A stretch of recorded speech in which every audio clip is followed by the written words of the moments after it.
네, 안녕하세요. 물주화 사장입니다. 오래간만에 이렇게 사무실에서 인사를 드리는 것 같네요. 오늘은 캔톤페어에 대해서 얘기를 좀 해보려고 그래요. 이웃 시장이라든지 중국에 흩어져 있는 각 도매 시장들하고 캔톤페어하고 어떤 차이가 있는지 그런 말씀을 좀 해드리려고 합니다. 올해도 어김없이 4월 15일부터 5월 5일까지 1기, 2기, 3기에 걸쳐가지고 137회 캔톤페어가 개최가 되고 있어요. 뭐 다들 아시겠지만 캔톤페어는 매년 4월하고 10월에 1년에 두 차례 계속 진행이 되고 있고 137회를 거쳐왔다는 것은 아주 역사가 깊은 거고 세계적으로 가장 큰 무역 박람회 중에 하나입니다. 심천에 있는 박람회 그리고 하노버에 있는 박람회장이 규모면에서는 좀 큰 걸로 알고 있는데 중국 광저우에 있는 캔톤페어가 그래도 전 세계 바이어들한테 가장 유명한 무역 박람회예요. 캔톤페어는 뭐 1기, 2기, 3기 이렇게 일주일씩 나눠서 이렇게 되는데 1기는 산업재라든지 기계, 장비 이런 제품들이 출품이 되고 2기 때는 소비재, 선물, 가전, 가구, 온라인셀러들이 가장 좋아할 만한 그런 제품들이 출품이 되고 있습니다. 그리고 3기 때는 옷, 신발, 그리고 유아, 그다음 식품, 음료, 그리고 스파 용품들 그런 제품들이 출품이 되고 있는데 보통 2기 때 많이 방문을 하세요. 그리고 3기 때도 많이 방문을 하시는 분들이 계신데 나만의 카테고리가 있는 분들은 내가 어디에 가야 될지를 먼저 선택을 하시고 캔톤페어를 방문하시길 바라겠습니다. 그리고 캔톤페어 방문을 할 때 바이어 배지라는 게 있어요. 캔톤페어 홈페이지 가면 바이어 배지 신청하는 방법이 자세하게 나와 있고 거기서 바이어 배지를 신청하게 되면 그 배지는 거의 평생을 쓸 수가 있어요. 저는 예전에 그거 한번 버렸다가 200위안 다시 돈을 내고 이렇게 발급받았던 기억이 있습니다. 그리고 요즘에는 공항 그리고 좀 괜찮은 호텔에서도 바이어 배지를 대행해서 발급해주고 있어요. 당일날 캔톤페어 박람회장에 가서 바이어 배지를 받으려 그러면 줄도 많이 쓰고 사람도 우리가 생각했던 그 이상으로 어마무시하게 많거든요. 그것도 참고를 해주시면 좋을 것 같고 캔톤페어는 중국에 있는 제조업체만 나오는 게 아니에요. 제조업체뿐만 아니라 유통업체 그리고 국제관이 있어가지고 무역 교역장이라고 보시면 됩니다. 한국관, 뭐 미국관, 터키관 뭐 이런 식으로 쭉 이렇게 해외에 있는 제품들이 나와가 있고 거기에서 좋은 아이템을 또 발굴하실 수가 있어요. 근데 캔톤페어의 단점이라 그러면 아무래도 짧은 기간에 많은 제품을 봐야 되기 때문에 일단은 몸이 많이 피곤해요. 그래서 가실 때는 가장 편안한 복장, 편안한 신발로 가시는 게 제일 좋고 거기 보면 팜플렛이라든지 브로셔들을 많이 줘요. 그걸 담을 수 있는 그런 백도 한 개 들고 가시면 좋을 것 같습니다. 그리고 노트 이런 건 필수고 그 요즘에는 핸드폰이 잘 돼 있어서 핸드폰으로 찍고 거기서 가격이라든지 제품 스펙들을 다 메모를 하고 엑셀로 정리를 해 두셔야 돼요. 그게 정리가 안 돼 가지고 한국에 들어오면 이게 뭐가 뭔지 매칭이 잘 안 되는 그런 경우들이 많거든요. 그렇기 때문에 그런 부분으로 꼭 신경을 써서 시장 조사를 하시길 바라고 아무래도 캔톤페어는 짧은 기간 동안에 제조사라든지 유통사가 나와서 자기 제품들을 홍보를 하기 때문에 가격대가 솔직히 조금은 있어요. 근데 박람회장에서는 아무래도 가격이 비싼 이유가 위치에 따라 다르고 카테고리에 따라 차이가 좀 있지만 그 부스 하나가 적어도 한국 돈 몇천만 원 하거든요. 우리나라 동아전람이라든지 킨텍스, 일산, 삼성동에 가면 또 박람회장 있지 않습니까? 거기 가면 보통 3m, 3m짜리 한 부스가 400만 원 미만이거든요. 3, 4일 한다 그러면 하루에 한 100만 원 정도 경비 포함해서 쓰신다고 생각하면 되는데 중국에는 사이즈부터가 일단 다릅니다. 그래서 가격이 많이 비싸고 부대 경비가 있기 때문에 기본적으로 가격이 어느 정도는 조금 프리미엄이 좀 붙어 있다고 생각을 하시면 될 것 같아요. 보통 거기서 주문을 하게 되면 한국에 도어토도로 내 창고로 물건을 받을 수 있는 기간이 아니라 얘네들이 만들어서 출고하는 데까지 기간이 45일에서 길게는 3달까지 걸린다는 점.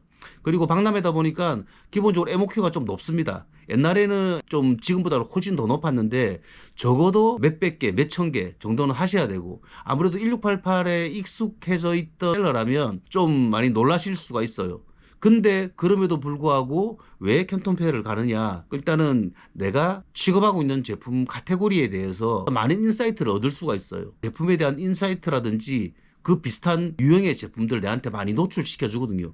그러면 거기서 그 제품에 대한 어떤 인사이트만 받아오는 게 아니라 그 주위에 있는 유사 제품들, 유사 카테고리에 있는 제품들에 대한 인사이트도 내가 가져올 수 있기 때문에 가서 소싱을 못한다 하더라도 거기에 출장을 가서 배워오는 게 충분히 더 많다고 생각을 해요. 아무래도 뭐 광저우라든지 이후 도매시장을 가게 되면 내가 직접 물건을 보고 거기서 바로 주문을 하면 빠르면 한 일주일 적어도 한 달 안에는 물건을 다 받을 수가 있거든요. 근데 근데 거기 있는 제품들은 누구나가 다 볼 수 있는 제품이고 또 그리고 신제품이 나온다 그러면 중국 상인들의 습성상 온라인 시장에 바로 안 풉니다. 만약에 푼다 하더라도 가격을 좀 많이 업 시켜놓고 풀고 있어요.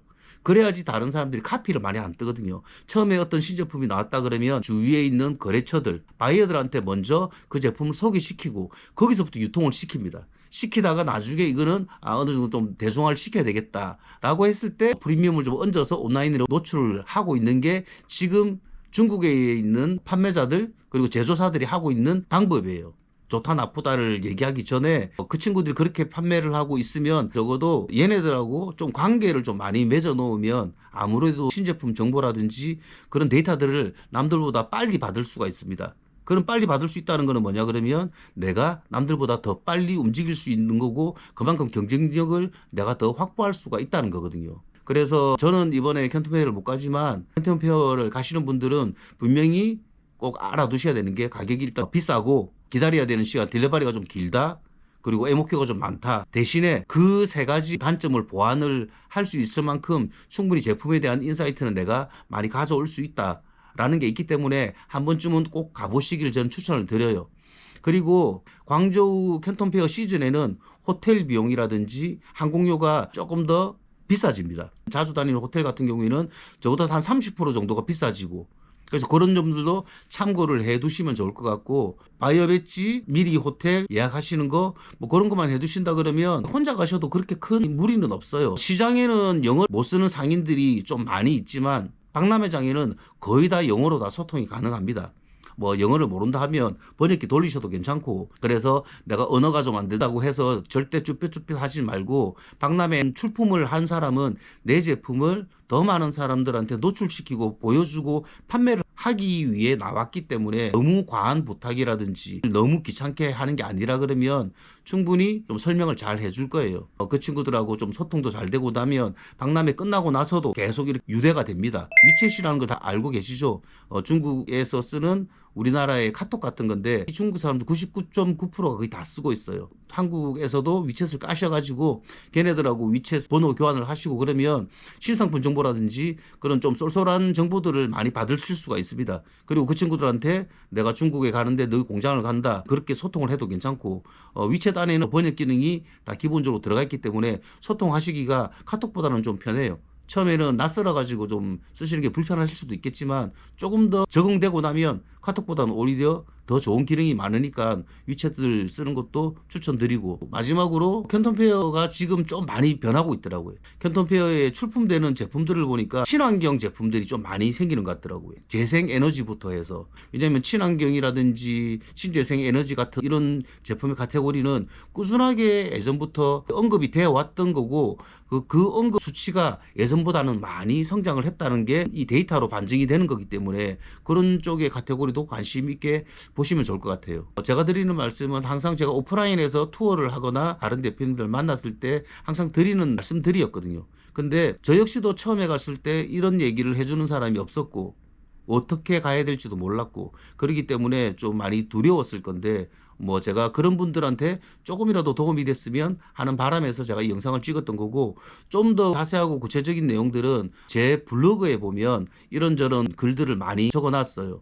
해외 소식 리더라고 제가 여기 고정 댓글에다가 제 블로그 주소를 남겨 놓을 테니까 보시면 캔톤페어 각 기수별 출품 제품들 그리고 뭐 캔톤페어 주위에 있는 식당, 호텔 어떻게 가는 방법 그런 것도 자세히 다 나와 있으니까 참고를 해보시면 좋을 것 같습니다.